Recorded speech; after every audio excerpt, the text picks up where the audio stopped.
सम जाहा फोरमायनाय हाबाफारियाव नोंथाङा नुजाथिफैदों बिथांनि जाहाफोरनियाव मा मेसेज होलांदों आरो माबाफोर सिन्था खालामदों नामा गेलेनायनि रुपनाथ बसुमतारिया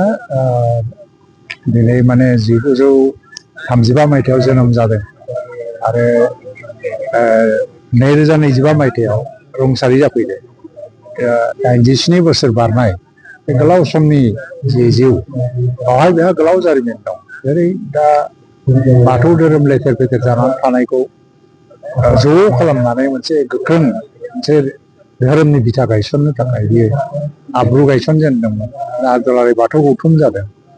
आरो बिनि उनाव बियो बेंटल बादि गोदोसोनाय ओनसोलाव स्कुल गायसनफैदों भेन्सार स्कुल सरकारि नङै नाथाय लासै सरकारि जादों गोबाव सम सेक्रिफाइस खालामदों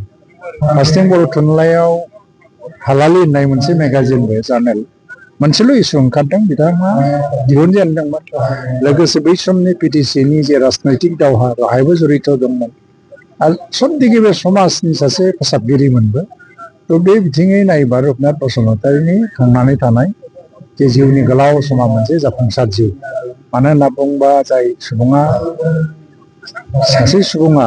गावनि थांनानै थानाय समसिमाव जेब्लानाखि एक्टिभ जानानै थायो एक्टिभलि थांनानै थायो बेनो देरहासार जाफुंसार जिउ नों 100 बोसोर जोबदोंना 200 बोसोर जोबदों बे गिदिर बाथ्रा नङा जुदि जिबना नोंना एक्टिभ नङाबा बे एक्टिभ नङै जिबना खुनु मिनिं गैया रुपनाथ बसुमतारिया थैजासिम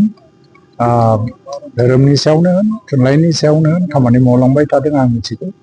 दा बिथांनि मुसुखा गायसननाय जाबाय दिनै लुनाय जासिगोन बिटिसिनिफ्राय आरो आंनिफ्राय आं बेखौनो बुंदों दा